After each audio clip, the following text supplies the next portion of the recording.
want to generate the most leads, because you can have an open house every single weekend.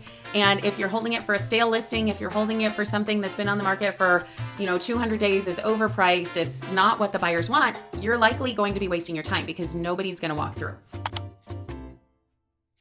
You're tuned in to Build Your Business with Brittany, the spot for real-world tactics and cutting-edge tools that actually get results. I'm Brittany Handura, real estate agent, coach, and investor, and I'm here to help you work less and earn more and crush your goals. So let's go. Open House Mastery, how to turn Looky-Loos into loyal clients. Obviously, that is the goal. We don't just want people coming in to look at the house. The idea of holding an open house is not just to sell that house, it's to get clients. And so we want to make sure that that is what we're doing. So we're talking about the strategy today, because so often people do open houses and it results in nothing. And if that's the case, we essentially are wasting our time, and we don't want to waste our time. Our time is valuable. We want to make sure that we're doing things in a way that's going to get us business, going to get us more business, repeat business, referral business. So one of the things we talk about a lot is that the best way to get business is by your SOI, but how do you grow your SOI? Open houses is a great way to grow your SOI, because your SOI over time turns into your repeat and referral clients, and meeting somebody at an open house is one of the best ways to do that. Let's talk about why open houses. So open houses are the fastest way for a new real estate agent to build real estate conversations at scale. So anytime you're talking to a real estate coach or anybody who's trying to help you with leads, they talk about your conversations. How many conversations are you having? How many people are you talking to? How many real estate conversations have you had this week? And when you are trying to meet people at Starbucks, or like if you're just trying to have these conversations, you're not going to be able to scale it. You want to be strategic about the conversations that you're having.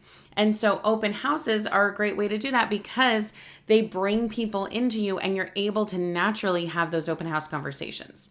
Now, one thing that I want to mention that I actually don't think we talk about in this, specifically in this one, but since NAR changed the rules that you have to have buyer representation agreement, that is something that we want to make sure that we are thinking about.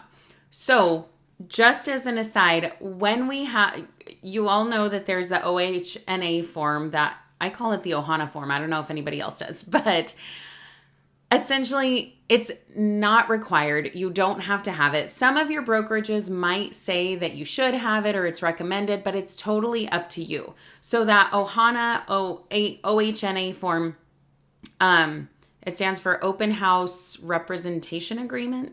No. Anyway, I don't know what it stands for, but it's something like that. And the reality is you don't have to have it. It's optional, because basically what it's saying is that you are there representing the seller. You are not representing them as a buyer until and unless they decide that they want to get a buyer's agreement signed with you.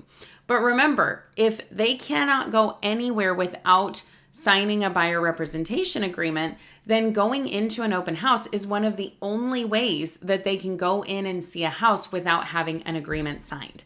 So make sure that you have that as just like a thought in the back of your mind, is that this is one of the only times that they can come in and see a house without having an agreement signed.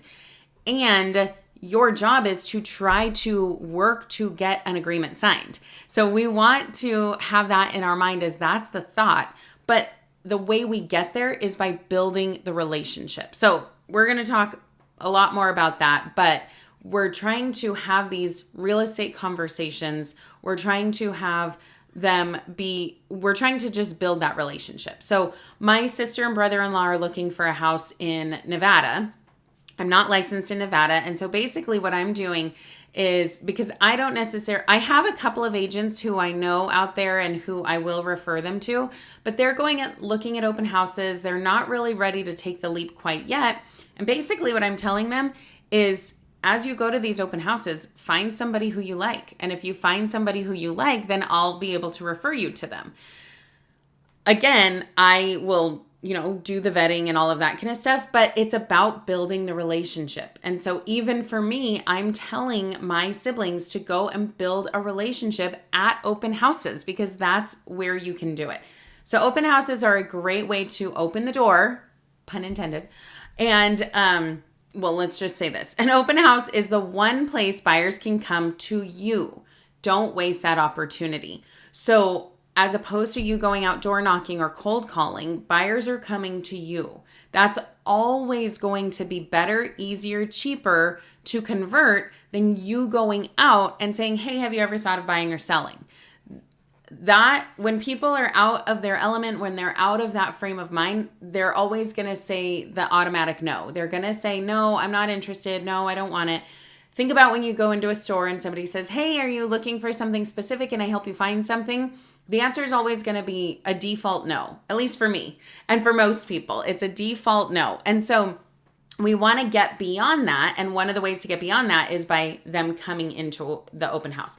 Now, a side note about that default no. Remember when you go into, at least when I go into a store, first of all, I'm cheap, so I'm always looking for a sale. So if I go into a store and somebody says, oh, are you looking for something specific? Do you need help? I'm going to say no every time. But if they tell me, okay, just so you know, it's buy one, get one free, or buy one, get one 50% off, or whatever, the sale is happening right now. Now that's piqued my interest because that's something that I'm interested in.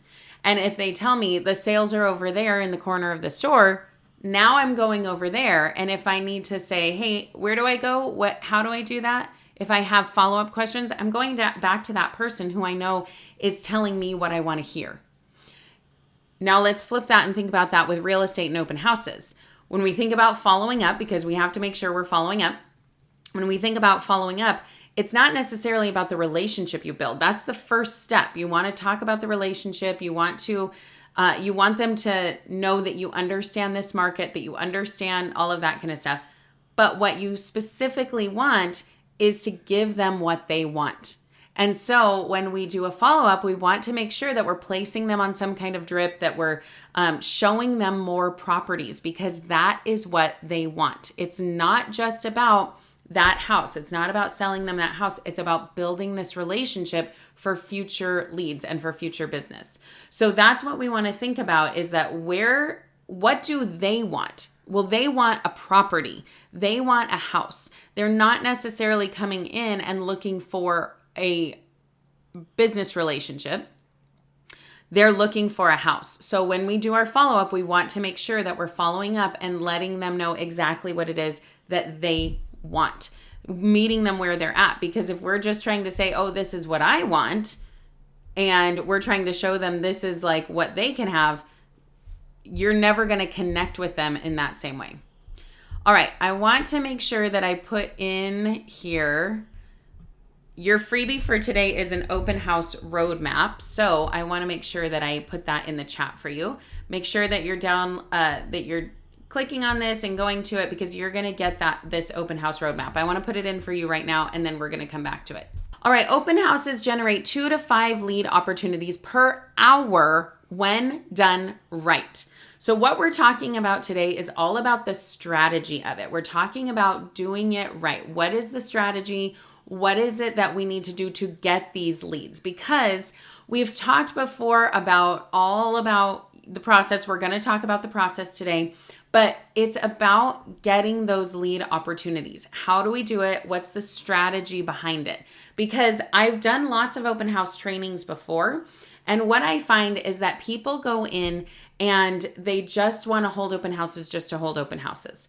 And while that is good because you want to show people that you're working, you want to show people that you're busy because that busyness gets you business. Now, I don't want you to think like everyday busyness, but when other people see you working, when other people see that you're busy, they're going to say, oh, they really know what they're doing. And so now I'm going to go and I'm going to call them when I need some help.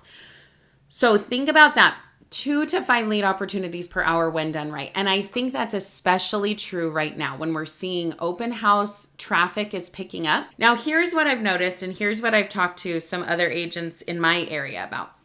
In my area, we're in Southern California, coastal market. Not as expensive as LA. We're north of LA, so we're not as expensive, but we're still, our average price point is $800,000 or $900,000. So we're still on the higher end when you talk about, I just came back from Chicago, and of course, every time I'm anywhere, I'm looking at home values and things like that.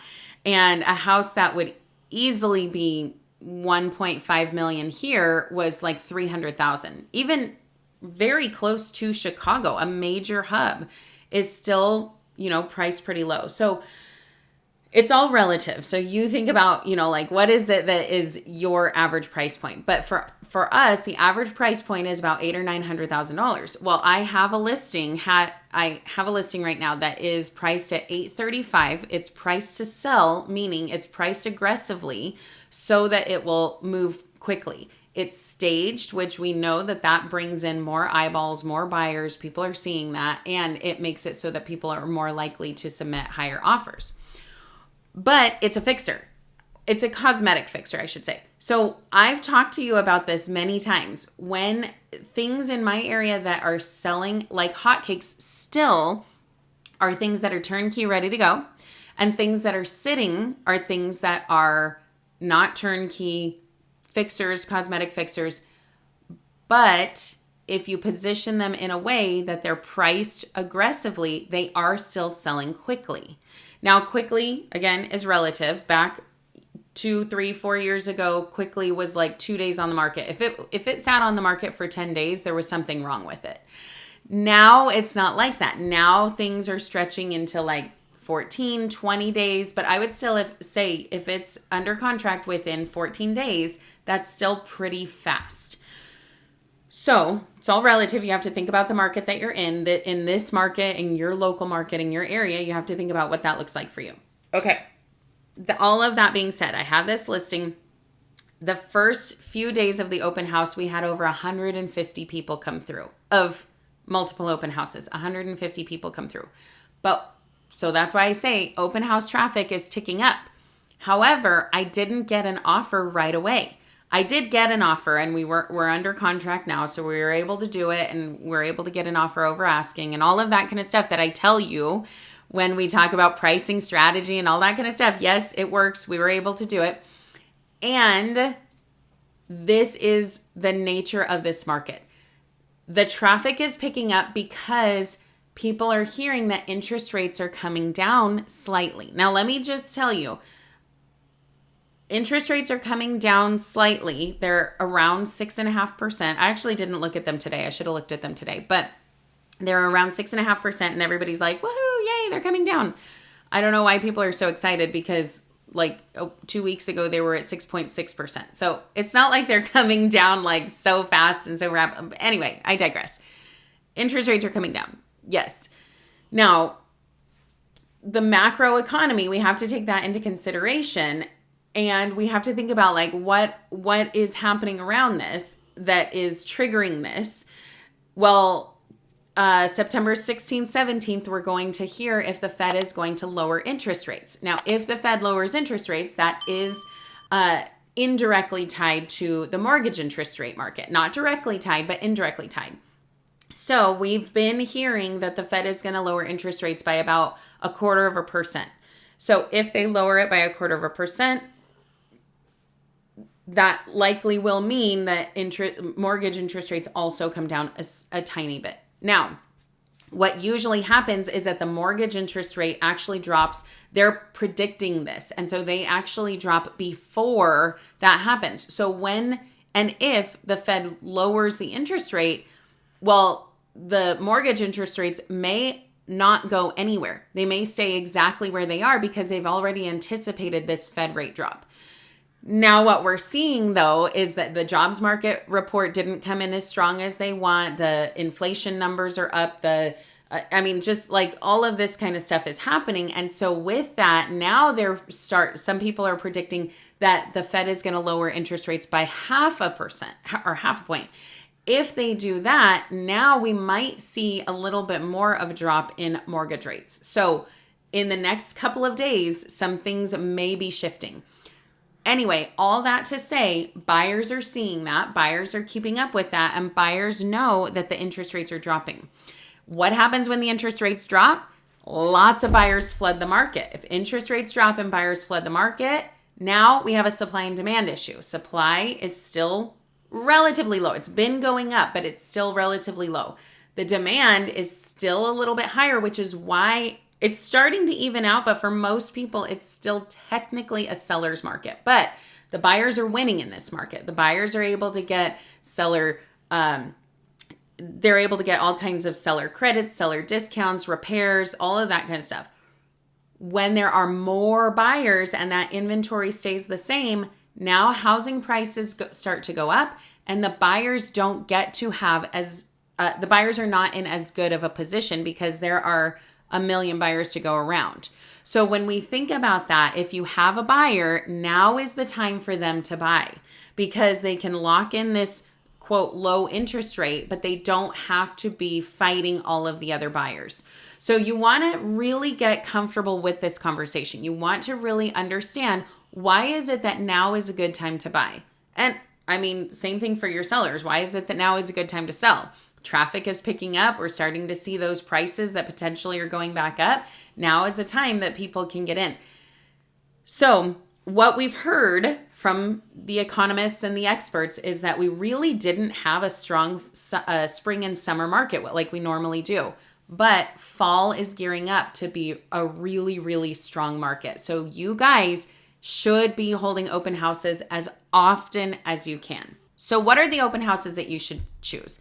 Let's talk about our open house strategy, how to generate the most leads. That's what's important here. We want to generate the most leads because you can have an open house every single weekend. And if you're holding it for a stale listing, if you're holding it for something that's been on the market for 200 days, it's overpriced, it's not what the buyers want, you're likely going to be wasting your time because nobody's going to walk through. And there are some strategies that you want to try. So homes held within the first 7 days of being listed attract 25 to 35% more foot traffic than stale listings. So we just talked about that. Stale listings are going to be something that are sitting on the market. There's been no movement. Really, I would say anything that's over 30 days, you just don't even want to worry about it. Now, if it has a price reduction or something is different and new, maybe it was under contract and now it's back on the market, now that might be a good time to hold it open. But if you're looking for the best strategy, the best time to hold it open is within the first 7 to 10 days. So remember, we're going to talk about the process, but you're going to be thinking about, okay, what is it that you want to do? What open house do you want to hold for this coming weekend? You want to be looking at your MLS, figuring out what are the houses that are new to the market within 7 to 10 days. So what I do is I go to my MLS and I will create a filter and I will say, I don't want to see anything that is older than 10 days because at this point, if you hold the open house on Saturday, it's going to be 15 days old, 14 days old. Anyway, 2 weeks old. And so I don't necessarily want to say, okay, well, let me stretch it and I can look for anything that has been on the market for 15 days because now by the time we hold the open house, it's 21 days. That's 3 weeks on the market. That's starting to get to stale territory. It's still not. So if you can't find any other open houses, that's still okay. But what I'm going to filter out and what I'm going to focus on is the first 7 to 10 days. So I'm going to look to see what has hit the market in the last 10 days. And I'm going to reach out to those agents to try and hold the listing open. Because remember, you don't have to have the listing. You just have to have permission from the listing agent. So who do I reach out to? I don't reach out to people in like the big name brand brokerages because oftentimes they have policies that they don't allow agents outside of their brokerage to host open houses. So I'm not going to waste my time. Remember, it's about strategy. It's about being strategic. It's about really knowing what's happening and what's going on and how to use your time the best. So I'm not even going to worry about the RE/MAX and Coldwell Bankers and KWs.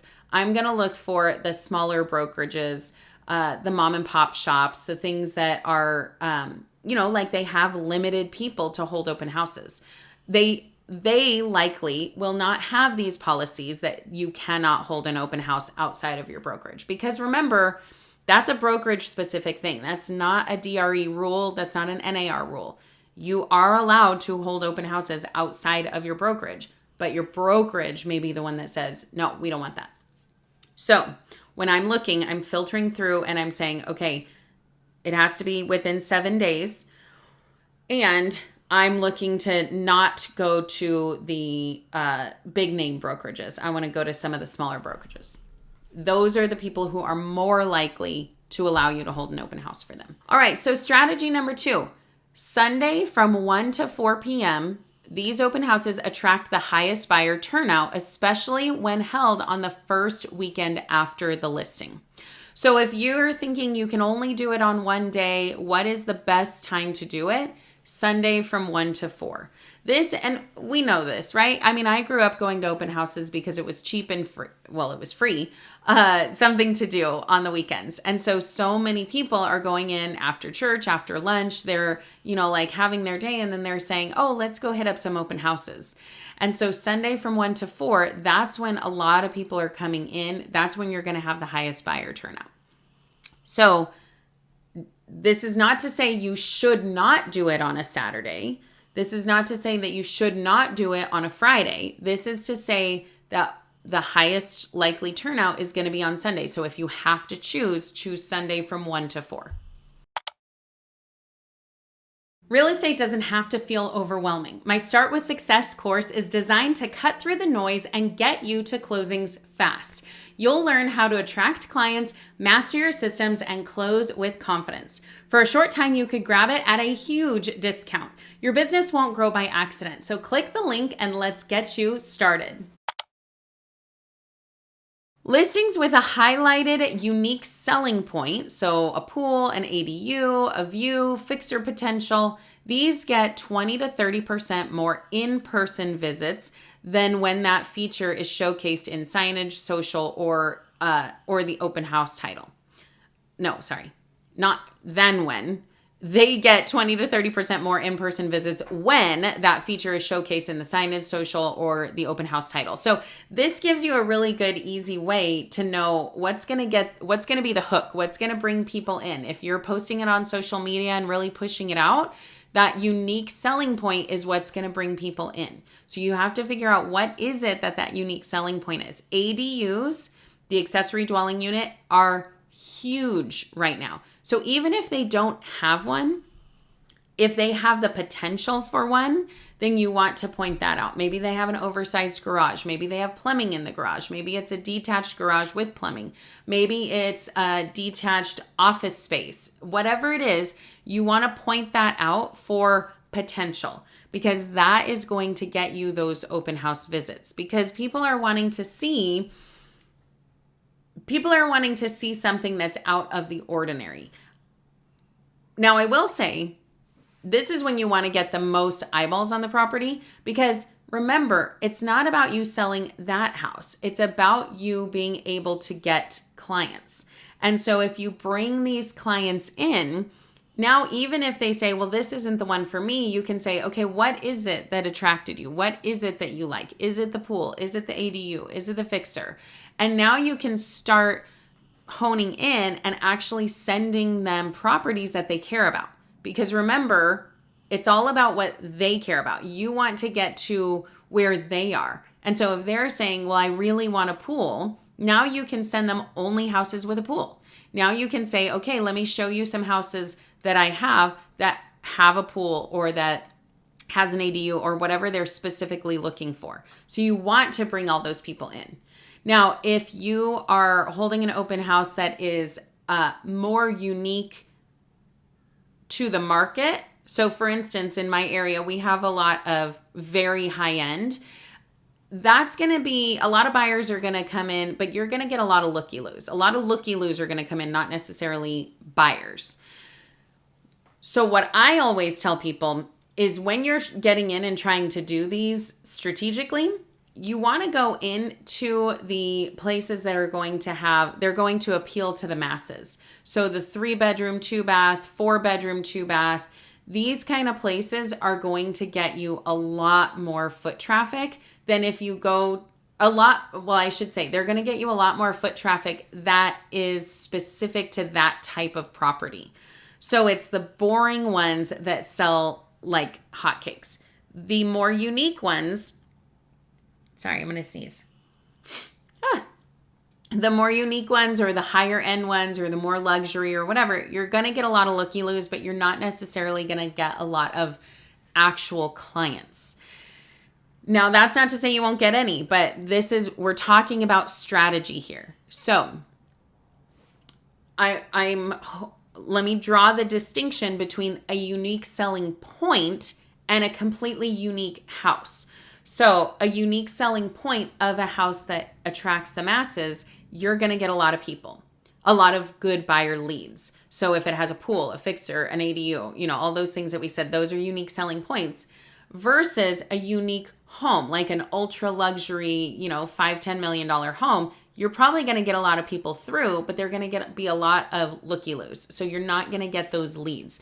And we're talking about lead strategy here. So if you just want to get eyeballs on a property, yes, hold an open house and it doesn't matter what it is. But if you want to get specifically leads that convert to sales, you want to make sure that you are actually holding an open house for things that are attracted by the masses. And then when you're looking for your strategy, staged listings attract up to 2 times more walk-in traffic during open houses than vacant, unstaged homes. People want to see something that they can live in. People want to see something that they feel like is something that they can enjoy. Remember, home shopping, home buying is an emotional experience. And so we want to tap into those emotions. So if you see a house that's vacant, what that will tell you is that you are likely to be able to get to hold that open house because nobody's in there. You don't have to worry about the sellers. You don't have to worry about anything like that. But you're going to get less foot traffic. For a home that's vacant and staged, that is the ultimate goal that you want, because then you can hold an open house anytime you want, more than likely, and you have more foot traffic coming in. So these are the open house strategies. You want to be strategic when we're holding an open house. We want to think about what is it that's going to get us leads. I would say if you're only going to take one thing away from here, the most important thing to do is to do a new to the market open house. When you're looking at open houses, do new to the market. Now, one thing that I touched on, but I didn't actually say, is another thing that you want to do, or that I think is a great strategy to just churn those leads out, is going for something that is, appeals to the masses. So don't go for the ultra high-end luxury, but go a little bit higher than your average price point. So if your average price point is $800,000 to $900,000, then focus on the ones that are just above $1 million. But don't try and do the ones that are $5 million, because also a lot of times those are by private showings only. Those are not holding open houses. So remember, we're being strategic about how we ask for the open house too. So, open house strategy. Now, there are some other strategies that we won't focus on today, but look back at some of my old videos about specifically like offering things of value to people to be able to get their contact information. So if they're hesitant about giving contact information or something like that, offer something of value. One of the best things to have of value, remember we're talking about meet them where they are. One of the best things of value to have is a printout of the actual, hold on, let me think about what I'm saying. An MLS printout of homes in the area that are similar to that home. And so then you can say, hey, have you seen these other homes? I can send these to you. Let me text it to you. And then when you have them check in, you're actually having them, you're actually sending them something. So they want to give you their real information. This is the goal. We want to get their real information. So figure out what you want to have that is valuable to offer them. And then you want to make sure that you're letting them know that you have something of value to offer so that they're more willing to sign in and give you their real information. Okay, let's talk open house roadmap. So we're talking about the process now. This is your freebie that you're getting. So I'm putting this in the chat one more time just so you guys have it. If you're watching the video, it's down below in the description. Click on that and make sure you get this open house freebie. What we want to do is we want to walk through. Now, this is really starting, when we're scheduling this is really starting at the beginning of the week. So have your notepads out. I want you to be taking notes on this because this is good stuff. And we are going to dive deep in this, but I want you to really take notes on this so that you're understanding what it is start to finish that you should be doing. Because I'm going to give you a lot of tidbits and tricks as we talk through this and as we walk through this. Basically, this is your roadmap, but I'm going to talk you through my mindset with all of these things. So make sure you're taking notes. Day 1, we're going to be scheduling. So if you don't have a listing, reach out to an agent in your office, or remember, it doesn't have to be in your office. It can be outside of your office, and ask to host their listing, their open house. Schedule for a weekend for the most traffic. Schedule for a weekday for actual buyers. So, typo. So what we're talking about here is, we already talked about the best time for the most foot traffic is going to be Sundays from 1 to 4. And of course, you want to do more days than that if you can. But don't rule out weekdays. So if you have a house that you're like, oh, I'm dying to hold this one open, you can still do it on a weekday because anybody who comes in is going to be an actual buyer. Those are going to be serious buyers. Those are not just going to be looky-loos. So if you say, I only have a Friday to hold it open, that's okay. You can still do it on a Friday. You just need to know you're going to get way less foot traffic, but the foot traffic that does come in is likely going to be serious. So don't let that stop you. But you want to get the most traffic, you want to schedule it for the weekend. When do you schedule it? You want to schedule it on a Monday or Tuesday because remember, we have all of this that we need to do, the marketing, the prep, spreading the word, all of that kind of stuff we need to have time for. So you want to make sure that you're scheduling it early enough so that you have time to push all of this marketing out. So you want to, if you're going to be doing it on a Saturday or Sunday, you want to plan for it on Monday or Tuesday. All right, let's talk about the marketing. Market your open house by creating flyers and posting on social media. Show people that you're working. No one knows this is not your listing. This is very true. Nobody knows that this is not your listing. So if you just are posting about it, if you're showing people that you're working, you're going to get that SOI business. You're going to get those SOI people, your sphere of influence are going to have eyeballs on this because that's who is seeing a lot of your stuff on social media. And remember, when you're posting something on social media, if it's not your listing, you do need to say listing courtesy of the listing agent.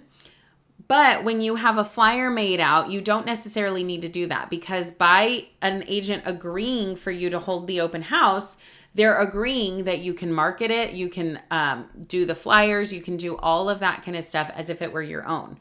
So they're probably going to have a sign out. You leave their sign out. You don't need to change all of that, but you're going to be able to brand it with your signage, with your flyers, all of that kind of thing. So this is why it's very, very, very important to be hosting open houses because it's all your branding going out to these potential buyers. Now, when we talk about, hold on, where was I going with this? The flyers, the branding, holding an open house that's not yours, a listing agent. Oh, I remember. I had somebody reach out to me the other day on YouTube and they were saying, how am I supposed to build my SOI if the listing agent keeps asking me for the sign-in list so they can add it to their CRM? And what I said is, this is highly unusual because the whole point of you hosting an open house is to get those clients.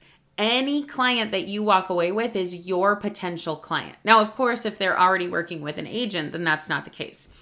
What your responsibility to that listing agent is your responsibility is to let them know how it went, give them feedback, give them follow-up, let them know that you've closed everything up. You want to be diligent in communicating to them, but you have no responsibility to give them your client list because that's your client list. You did that work for that.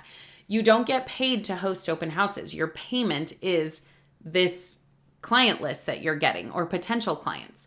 So unless they're going to be paying you, then they should not have access to your client list because that's yours. If you are working with somebody like that, I would say stop working with them. Stop offering to hold open houses for them because the whole point is that you get these clients. Okay, so marketing, flyers, all that good stuff. You want to be creating those on day 1 or day 2. Because you want to be pushing that out. So remember, if you do a paid ad on social media or if you pay to boost the post, oftentimes that takes about 24 hours for them to preview it and approve it.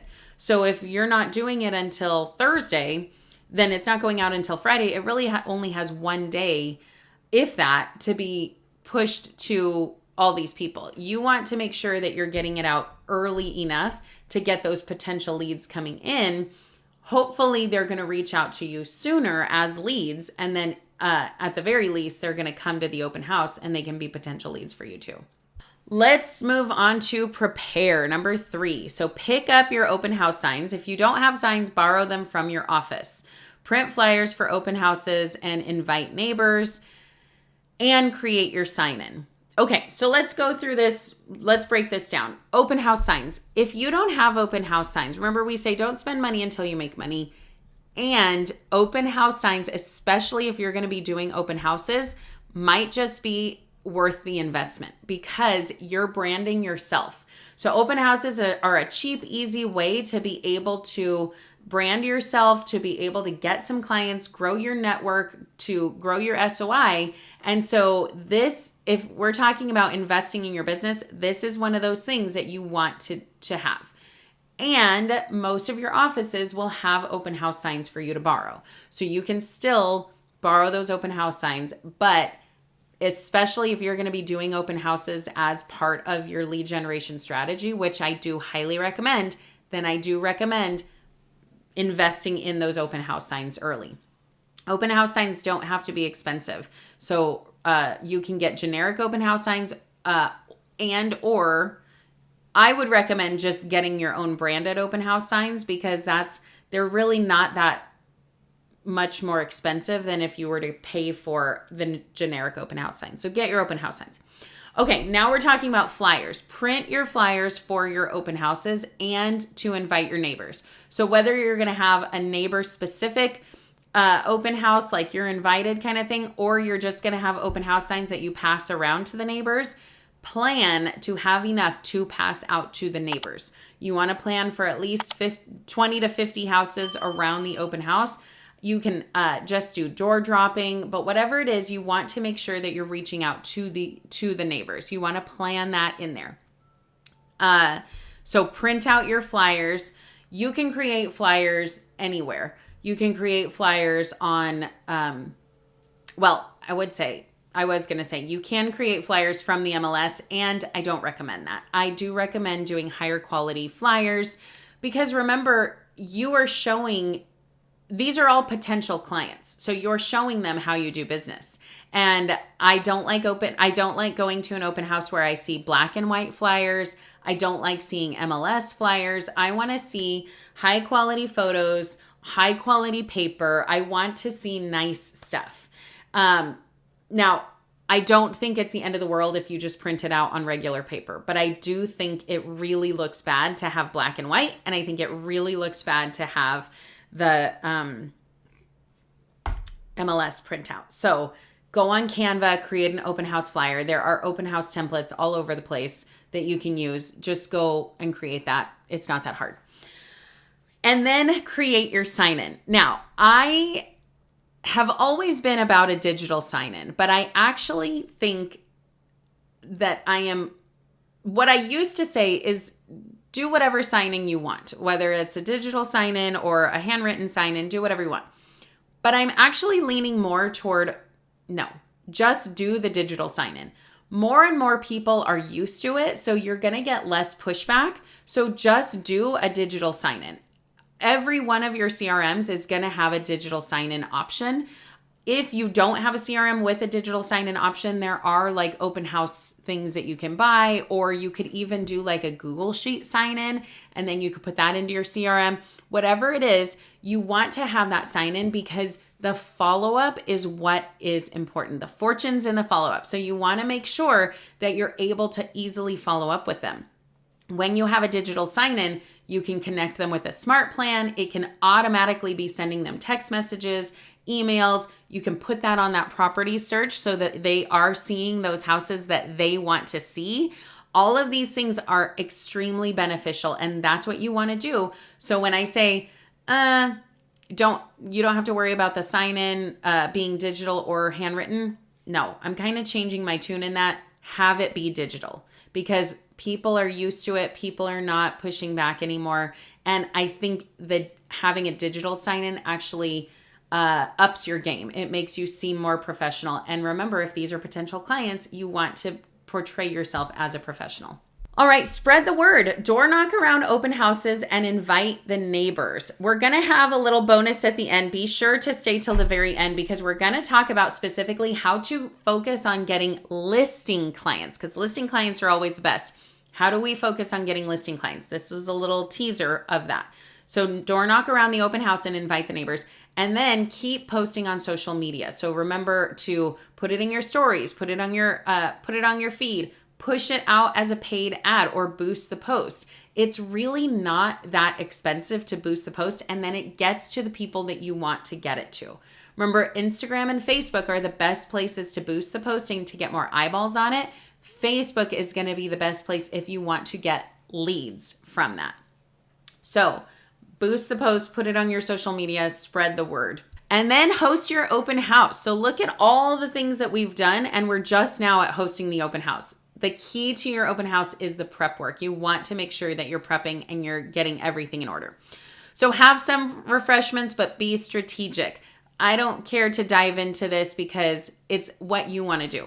Personally, I like to have some waters and I like to have single serve snacks. So like I'll get, the snack packs where they have some Oreos and some chips and pretzels and whatever. But I like to be single serve so that somebody can grab it and go. Part of the reason for this is because I want to make sure that if they have kids with them and they're melting down, they have something that I can give them or they can take.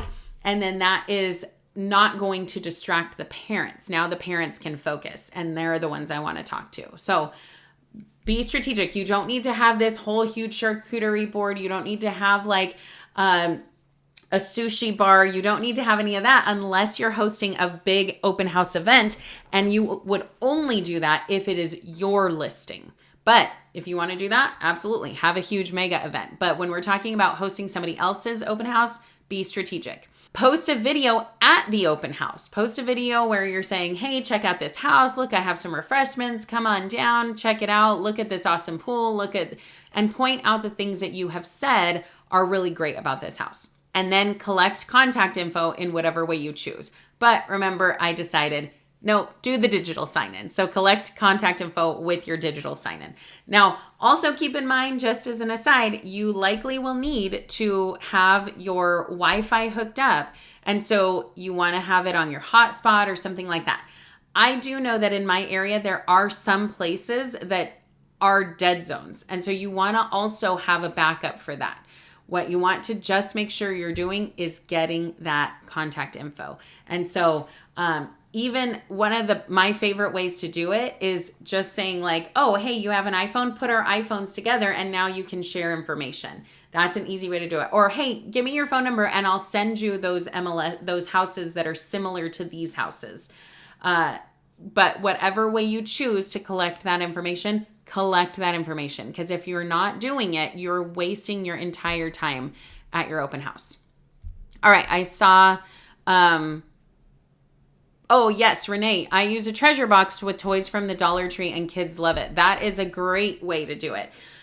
What you want to do, whatever it is that you're wanting to do, is be strategic. You don't want to just be pouring out money if you're not getting leads. If it's not going to be something that is going to make your open house stand out, or is going to be something that is going to distract the kids or be memorable. So make sure that you're doing something. One of the things that I think is a good refreshment kind of thing is I always like to have water, especially on a hot day. I like to have water. And a cheap, easy thing to do is replace the label with a water bottle label that has your branding on it, your information, and will actually, is something that they're taking away. So it is, are they going to keep it forever? No. But are they going to keep it and have it be something that's memorable to them? Potentially. They'll remember that, and they'll have it in their car, and they'll see it and they'll say, oh yeah, I wanted to call that person, or whatever it is. But it's just one more brand recognition to get my name, my information, my brand into their mind. And then number 6, the follow-up. Remember, the fortune is in the follow-up. Oh, hold on. Let's see. What's my opinion about assisting with a relaunch on a price drop and getting involved with those? So, I think as far as doing an open house for that, absolutely, that's a great way to do it, because when you do a price drop, when you do any kind of a change in that, the buyers are going to come back. The eyeballs are going to be on it, because if it was listed at $850 and now it has a price drop to $799, now all of a sudden those people who said, well, $800 is my cap, now it's popping into their feed and it's popping into their filter. And so now a bunch of buyers are going to be seeing that, and now you're going to get a lot more eyeballs on the property. So I definitely think that it's a good thing to do. It's a good strategy to use. The only ones that I would avoid is a completely stale listing. If it's been sitting on the market for 30 days or more, they haven't had a price drop, they haven't been in escrow, back on market, anything like that, that's stale. I would not touch it. The other thing that I would avoid is ultra low priced properties, because if you are doing, like, say, if you're like in my area, the average price point is $800 or $900, but we do have some mobile homes and things like that for $200 or $300. Now, when you hold an open house for a mobile home, you have a bunch of people coming in because they say, wow, it's so cheap, I want to go see it. They're coming in and they're saying, well, I can't afford $200,000. Well, if you can't afford $200,000, there's not very much lower that you can do. But if they come into an open house that's $900,000 and they say, well, I can't afford $900,000, well, great. We can go down to 8, 7, 6. We can get you into a condo. Maybe we can go look at a $500,000 mobile home. But you have some way to drop. But if you're at the lowest already and they say, well, I can't afford this, you really don't have very far to go. So you want to be strategic about the open houses that you choose. All right, following up. So of course, we want to respond to any questions asked by the open house guests. This is one of my favorite ways to make sure that I'm connecting with them, is if they have questions, I say, you know what, I'm not sure about that, but let me follow up with you. Is this the right phone number that I have? Is this the right email? Whatever it is. Add guests to a smart plan or a workflow. Make sure that you are adding them to this smart plan, because again, if you're not following up, you've basically wasted your time. And then thank guests for attending and stay in contact. Don't stay in contact because you're like, I'm the best person, I'm so wonderful, don't you love me? You're staying in contact to say, hey, here's another property that popped up that you might like. So you're connecting with them in the way that they want to be connected with. But the fortune is in the follow-up. If you do an open house, you connect so well with them, and then you never speak to them again, they're not going to come back to you, and they're not going to say, hey, I really liked that Brittany girl. I'm going to make sure that I reach out to her when I'm ready to buy a house. No, that's not going to happen. What's going to happen is I'm going to be following up with them. I'm going to be sending them properties. I'm going to be showing them things that they like. And then they're going to say, oh, I want to go see this home. Oh yeah, Brittany sent me that home. Let me go and follow up with her. So that the fortune is in the follow-up. Grab your free resource at the link below. It's packed with tools to help you get more business. Then mark your calendar for Tuesdays at 9:30 a.m. Pacific Standard Time. Our live trainings are the only place to get the full scoop and your questions answered on the spot. I'll see you live.